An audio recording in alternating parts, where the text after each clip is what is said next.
Okay, so welcome to a special town meeting of the town of Southwick. We have reached a quorum.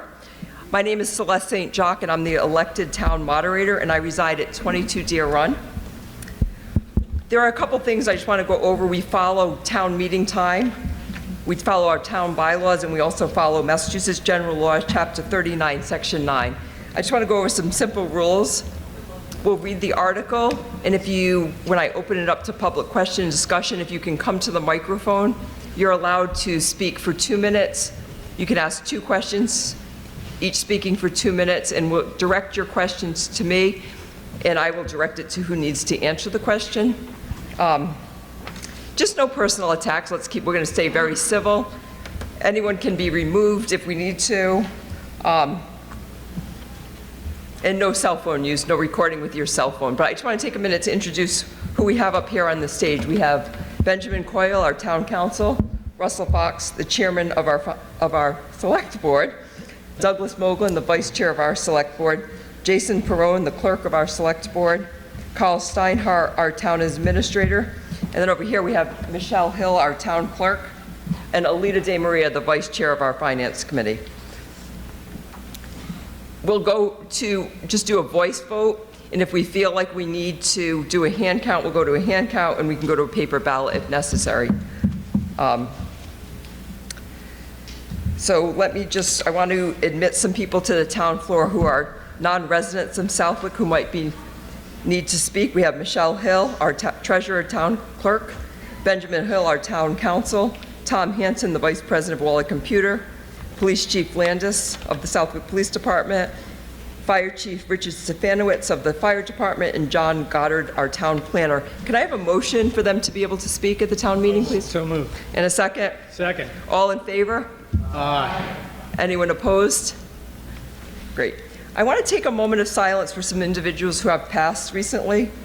We have Donna Sharon on our Council of Aging, Louise Tagliavini, Historical Commission, Irene Winooski, retired assistant treasurer clerk collector, Carrie Bedore, buildings and ground professional, Karen Reed, Housing Authority, Cultural Council, and Community Preservation Committee.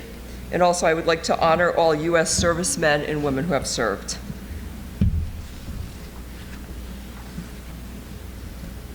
And also I just want to put a quick shout out to the high school. The custodians did an excellent job helping us set up tonight, so I just want to thank them. And now I'm going to ask everybody to stand, and Anthony DeStefano is going to lead us in the pledge.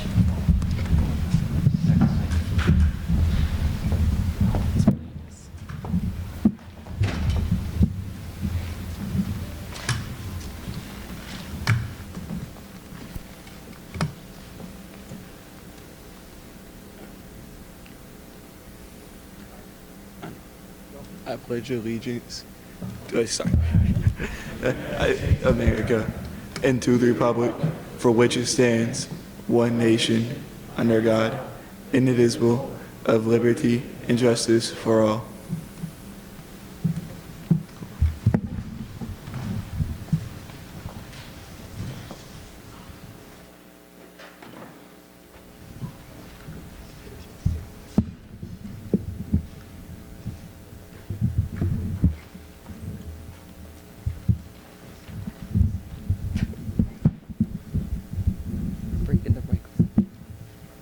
Thank you. I will now recognize Michelle Hill for the reading of the warrant. Special town meeting Tuesday, November 15th, 2022 at 6 p.m. at the Southwick Regional School, 93 Feeding Hills Road, and the gymnasium, to either of the constables of the town of Southwick and the county of Hampden. In the name of the Commonwealth of Massachusetts, you are hereby directed to notify and warn the inhabitants of said town qualified to vote in elections and town affairs to meet and assemble at the Southwick Regional School Gymnasium on Tuesday, November 15th, 2022 at 6 p.m. then and there for the special town meeting, and to act on the following articles. Madam Moderator, I'd like to make a motion that we dispense with reading of the warrant in its entirety and act on the articles individually. Can I have a second? Second. All in favor of acting on the articles individually, say aye. Aye. All opposed, say no. Okay, we can move forward with Article, oops, Michelle. Given under our hands at said Southwick this 28th day of October, the year of the Lord 2022. Select Board Russell S. Fox, Chairman, and Jason Perone, Clerk. Pursuant to within warrant, I have notified and warned the inhabitants of the town of Southwick by posting up attested copies of the same 3 public places in said town at least 14 days before the date thereof, as within directed, signed by the Constable William Terry, signed by myself, and posted at Town Hall, Post Office, and Library.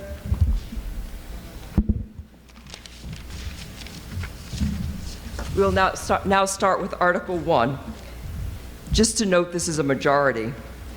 To see if the town will vote pursuant to Massachusetts General Law, Chapter 40, Section 59, and Massachusetts General Law, Chapter 23A, Section 3E and F, 2A, approve a tax instrument financing agreement between the town and Wally Computer Associates Incorporated and Wally Properties Incorporated, or its successor in interest, for the property located at 18 Hudson Drive in Southwick, Massachusetts, the TIF agreement, which TIF agreement provides for real estate tax exemption at the exemption rate set forth therein, and improve an economic development incentive program, local incentive only, application submitting to the Massachusetts Economic Assistance Coordinating Council, the EACC. A copy of the draft TIF agreement is on file with the town clerk.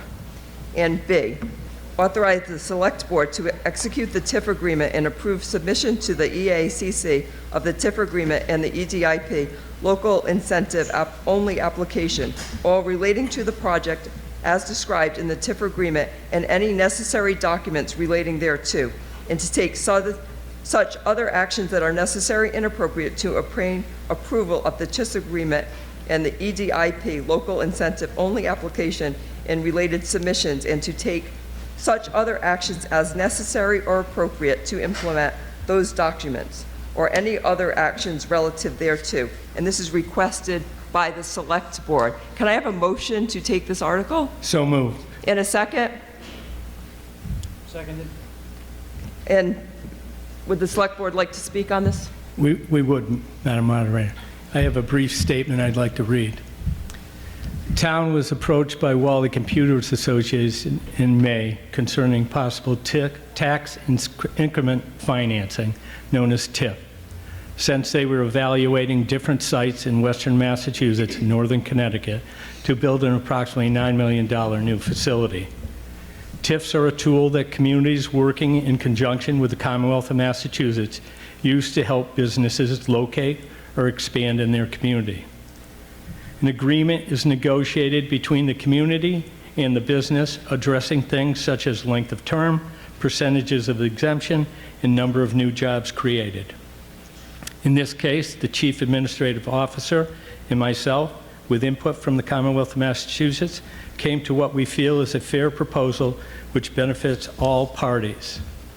The length of agreement is for 10 years, starting in year 1 with a 90% exemption on any improvements to the property being built on, and ending with a 10% exemption in year 10, the percentage of exemption dropping each year. The company also agrees to create 20 new permanent full-time jobs over the length of the agreement. If approved tonight by you, the voters, it will then be voted on by the Select Board to be forwarded to the Commonwealth of Massachusetts for their approval. Let me end by saying that Southwick has offered TIFs in the past, which has helped to retain and also welcome new businesses to our community. I would ask you for your support on this article. Thank you. Is there a representative from Wally Computer who would like to speak? And please give us your name and your address as well. Mike Shield, 33 Ranch Club Road, Southwick, Mass. I'm the president of Wally Computer Associates, and we are looking for support in building a roughly 84,000 square feet building on Hudson Drive.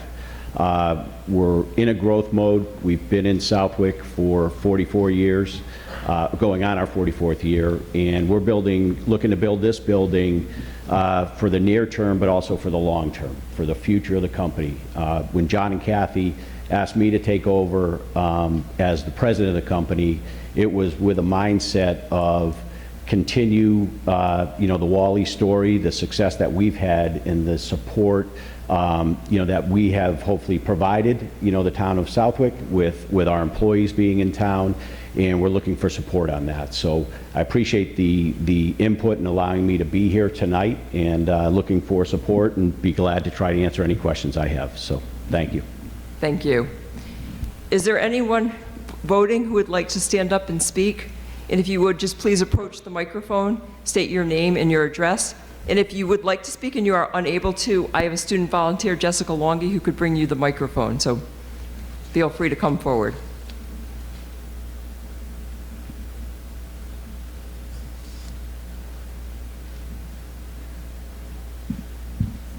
Jean Riopel, Mort Vining Road.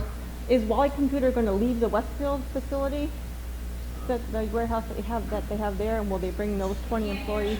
Will they bring their 20 employees to the Southwick? So the question was, we have a facility as well in Westfield right now. So, that is to be determined, right, based on that. But our goal is, to build this building, it's from the time we break ground, it would be 12 to 15 months. So my hope is we have the same problem 2 years from now, and we continue to grow. But we're looking at adding jobs as part of this agreement, and we've added quite a few jobs in the 2.5 years since I've taken over. So my understanding would be the Westfield building will still stay open. Those employees will still stay in Westfield, and will attract 20 new jobs to our community?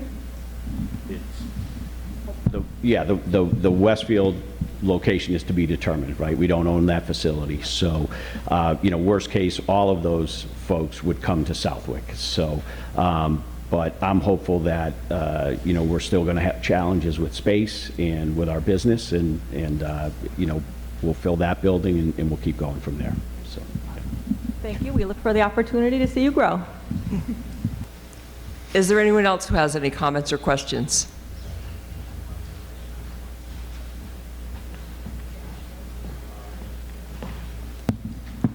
Michael McMahon, 30 Lauren Lane. I'm speaking on behalf of myself, not any organization or any group.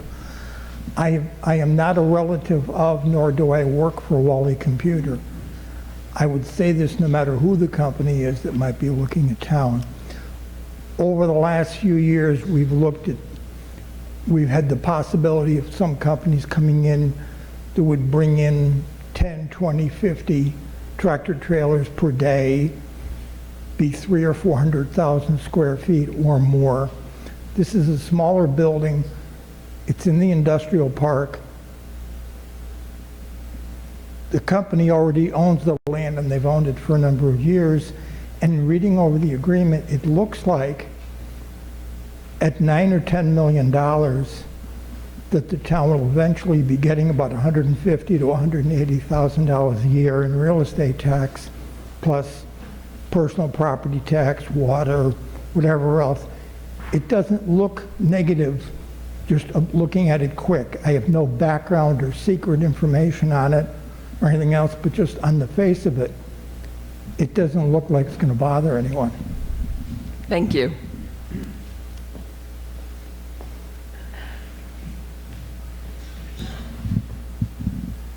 Good evening. My name is John Valancourt from 12 Rennie Avenue. I think expansion's great. Just a couple questions for clarity. Does anybody know what the value of the 10-year tax exemption is? Can you answer that? I didn't hear the question, I'm sorry. Could you just repeat What the is the question? value of the 10-year tax exemption?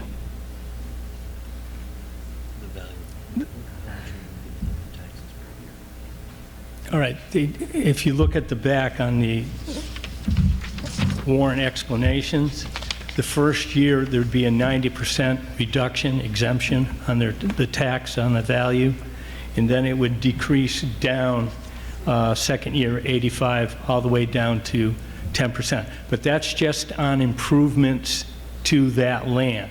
In other words, we're not losing any money. We gain money every year. Okay, but do we know the number? Like, you're going to build an 85,000 square foot facility. It's going to be taxed at a certain rate, sliding scale, get it? $1 million?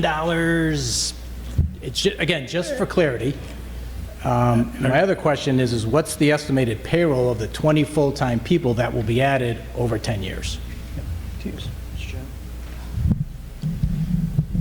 All right. The projected overall, this is the overall, the life of the TIF agreement based on the numbers that we have now, based on tax rates staying the same and the value of the building. The projected over that 10-year period would be $840,510. You're going to look at the exempted first year, 137, 129 the second, 122 the third. These are rounded to the closest 100. 114 for 2027, 106 2028, 76,000 in 2029, 61,000 in 2030, 45,000 in 2031, 30,564 in 2032, and 2033 would be 15. Again, these are rounded, so that comes to the approximate number of 840,510. Again, under the assumption everything stays the same for rates and whatnot. All right, thank you. So I'm just wondering about the payroll. Yeah, I think Mike Shield would probably be able to help you with that question. You're welcome. Yeah, I can't answer it off the top of my head, but we pay competitive wages, so, but I can't tell you off the top of my head what the 20 people would be or the 25 people would be. It depends on their roles, their experience, and all of that, so. Thank you. Are there any other questions or comments? Okay, we can move to a vote. All in favor of approving Article 1, please say aye. Aye. Anyone opposed, please say no. The article passes by a majority. We're going to move on to Article 2. This requires a 2/3 majority. To see if the town will vote to authorize the Select Board to take all necessary and appropriate actions to establish and to maintain accordance with provisions of Chapter 164 of the Massachusetts General Law in accordance with the rules, regulations, and orders of the Department of Public Utilities and the Department of Telecommunications and Cable, a municipal lighting plant for all purposes allowable under laws of the Commonwealth, including without limitations the operation of a telecommunications system and related services, or to take any other action relative thereto. This is requested by the High-Speed Internet Committee and the Select Board. Can I have a motion? So moved. And a second? Second. Okay, would the High-Speed Internet Committee and the Select Board like to speak on this? Certainly. Thank you, Madam Moderator. So this would be the first of 2 successive votes that be required for the town to form a municipal light plant. Forming a municipal light plant essentially gives the town the rights and access to the poles and rights-of-way throughout the town of Southwick in order to construct a high-speed fiber internet network to deliver high-speed internet to residents and businesses throughout the town of Southwick. The town itself would not operate said network should it come to fruition. It would be completely contracted out, and billing and everything would be handled by that entity. But this vote, which requires a 2/3 majority, by the way, was sent to the Board of Selectmen by the High-Speed Internet Subcommittee that's been meeting for the last couple of years. We've done some surveys, got some data, and recommended that the Board of Selectmen bring forth this warrant article, which they have, and is asking for town meetings to support the article. If we approve this article tonight by a 2/3 vote, there will be an identical vote on the May town meeting warrant, and in order for the project to proceed. If the project is voted down at this or in the May town meeting, the town would be barred for at least 2 years from bringing this article back for further consideration at town meeting. Thank you. Do we have any public comment? Please step forward to the microphone or raise your hand and we'll bring you a microphone.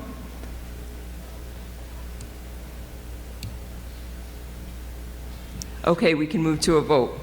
All in favor of Article 2, please say aye. Aye. All opposed, please say no. The article passes. Now I'd like to make a motion to adjourn the town meeting. So moved. In a second. Second. All in favor? Aye. All opposed? I just have one quick announcement that I want to make. This Saturday, the Boy Scouts are doing the food drive, so please try to remember to put your food out. And if you leave the bag by the front door, you can run it over to the food pantry. Any donations are greatly appreciated. Thank you. Oh, and your water bills are due on Thursday? The water bills are always due right after town meeting. Thank you, guys. Have a good night.